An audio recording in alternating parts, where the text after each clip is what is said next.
अस्सलामुअलैकुम। Young's food के kitchen में आज बन रहा है चुका गोश्त, जो कि जायके में बेहतरीन बनता है। तो जानिए कि यम्स फूड के किचन में आज किस तरीके से बन रहा है। इसके लिए ये एक बाउल में आधा किलो यानी 500 ग्राम गोश्त ले लिया है। आप बीफ या मटन जो चाहे इस्तेमाल करें। इसे धोकर बिल्कुल ड्राई कर लिया है। अब इसमें एक खाने का चमचा भर कर ले रहे हैं लहसुन अदरक का पेस्ट, एक चाय का चमचा, ये जितना आप तीखा पसंद करें, कुटी हुई लाल मिर्च, एक चाय का चमचा कुटी हुई काली मिर्च, एक खाने का चमचा पिसा हुआ धनिया, 1/3 टीस्पून हल्दी पाउडर, एक चाय का चमचा नमक। किसी भी रेसिपी में नमक मिर्च आप अपने टेस्ट के मुताबिक इस्तेमाल किया करें। साथ ही इसके एक चाय का चमचा कुटा हुआ जीरा, 1/3 टीस्पून मिलाकर लिया है जायफल जवित्री का पाउडर, 2 खाने के चमचे नींबू का रस, ये 2 दरमियाने साइज की प्याज जिसे रफली चॉप कर लिया है, और साथ ही इसके ये 1 कप यानी 250 ग्राम गाढ़ा दही डाल रहे हैं। अब इन तमाम मसालों को गोश्त के साथ अच्छी तरह से मिक्स कर लेंगे ताकि तमाम मसाला गोश्त की बोटियों पर अच्छे से कोट हो जाए। अब इसको 2 घंटे के लिए मैरिनेट होने के लिए फ्रिज में रख देंगे। अगर आपके पास टाइम ना हो तो आप बिना मैरिनेट किए भी इसे बना सकते हैं। अब 2 घंटे बाद चलते हैं पकाने की जानिब। इसके लिए एक पतीली में आधा कप तेल लेकर इसको हल्का सा गर्म कर लेंगे। अब इस तेल में 10 से 12 अदद साबुत काले मिर्च, 2 से 3 अदद लौंग, 1 अदद बड़ी काली इलायची,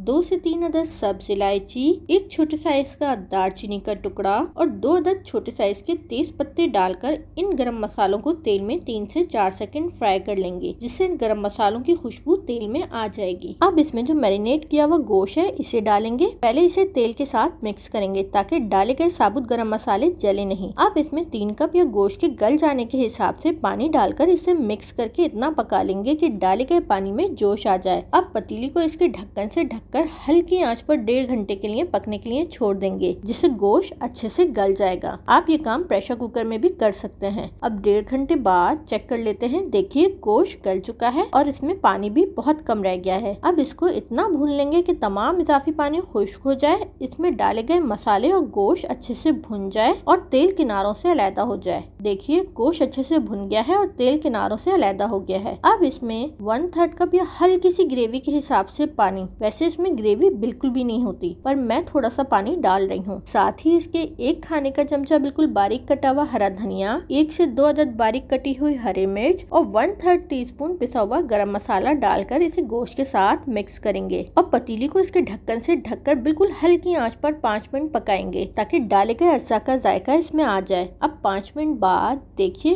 ग्रेवी बिल्कुल थिक है। अब इसमें 1/3 कप क्रीम, आप फ्रेश क्रीम या टेट्रा पैक जो चाहे इस्तेमाल करें, डालकर इसे मिक्स करते हुए मजीद 3 से 4 मिनट हल्की आंच पर पका लेंगे ताकि डाली गई क्रीम का जायका इसमें आ जाए। अब 3 से 4 मिनट बाद लीजिए जनाब, बहुत ही मजेदार सा चुका गोश्त तैयार है। अब इसे सर्विंग डिश में निकाल कर चाहे तो हरा धनिया और हरी मिर्च से गार्निश करें और गर्मा गर्म नान के साथ इसे सर्व करें। तो कैसी लगी आज की रेसिपी आप लोगों को जरूर बताइएगा। शुक्रिया।